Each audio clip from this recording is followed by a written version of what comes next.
A day in my life. Halo teman-teman, temani aku hari ini yuk. Pagi ini aku mau kerja di pekerjaanku yang sebelumnya waktu masih di Medan. Dan sudah lama aku rekam, hanya ya baru posting gitu.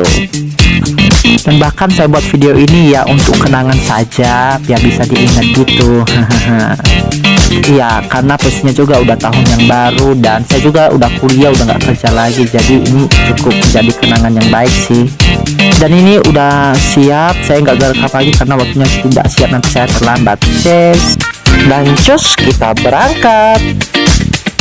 Dan ini paginya sangat cerah sekali, enak sih dilihat, pagi-pagi segar gitu. Dan ini saya udah sampai di tempat biasa saya nunggu angkot. Orang Medan pasti tahunya tempatnya di Medan. Dan biasanya lama sih aku nunggu angkot, ya tetap semangat aja. Dan akhirnya cara ya angkotnya juga datang, biasanya aku nomor 113.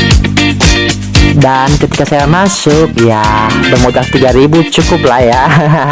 Kursinya udah apa gitu. Bersyukur. Dan ini posisinya saya sudah berangkat ya teman-teman, cukup lama juga di perjalanan. Biasanya pagi hari sih banyak orang, tapi ini kalinya aku hanya sendiri. Tapi tidak apa-apa, semangat. Ya, ini adalah salah satu part yang ya membuat saya sering kesal kalau naik angkot. Apalagi kalau kita hanya sendiri, itu biasanya kita harus nunggu sewa yang lain gitu. Dan ini biasanya cukup lama, nggak main sih lamanya. Membosankan biasanya. Dan ini juga salah satu alasan kenapa aku harus cepat bangun pagi, karena ya untuk mengantisipasi keterlambatan gitu. Dan ya tetap sabar aja, kita nggak perlu menyalahkan angkotnya ya, mereka juga cari duit begitu. Dan lanjut, saya berangkat dan masih sendiri lagi, masih belum ada sewa, udah nunggu lama tapi tetap nggak ada sewa juga. Dan terjadi lagi ya, saya nunggu lagi seperti biasanya. Gimana ya, mau marah juga nggak bisa. Dan akhirnya baru mulus juga perjalanannya sampai nanti. Dan cus, kita bayar. Biasa saya bayar 3.000, kalau enggak 4.000, tergantung angkotnya sih mau nerima atau tidak. Dan biasanya saya diturunkan di simpang ini, saya lupa sih namanya dan nggak pernah nanya juga. Karena di simpang ini angkot nggak masuk, dia hanya di jalan besar gitu. Jadi ya tidak mau harus jalan kaki. Ya akhirnya sampai juga terus di supermarket Kashimura. Dan harusnya supermarket ini banyak yang tahu sih. Siapa yang sering belanja di sini? Ayo angkat tangan. Ya, dan langsung cek kehadiran dulu. Dan setelah itu Maya masukkan barang-barang di loker masing-masing. Dan saya istirahat sejenak. Biasanya ini di ruang makan ya, saya istirahat dan view-nya sangat cantik sekali.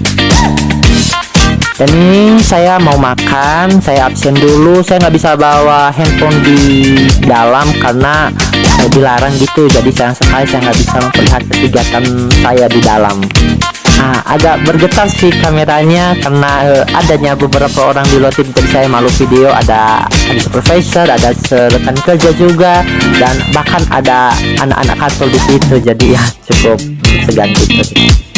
Tadi di dalam saya ada beli es krim, jadi minum itu dulu baru makan. Dan ini posisinya saya udah pulang. Biasanya saya berangkat itu pulang itu jam 4 dan nggak tepat waktu sekali sih. Dan ini biasanya saya lagi-lagi nunggu angkot dan seperti biasa pasti nunggu lama. Dan sumpah ini cuacanya panas sekali ya, udah capek kerja, lu udah lemas lah pokoknya, tapi saya harus sabar untuk nunggu angkotnya. Dan akhirnya datang juga. Dan ketika saya masuk, astaga, emak-emak semua. Ras terkuat di bumi. Dan sepanjang jalan ya Tuhan Yesus menyertai. Dan ya akhirnya sampai juga di kos. Buka pintu, masuk. Ya sekian saja. Thank you. See you next time. Bye bye.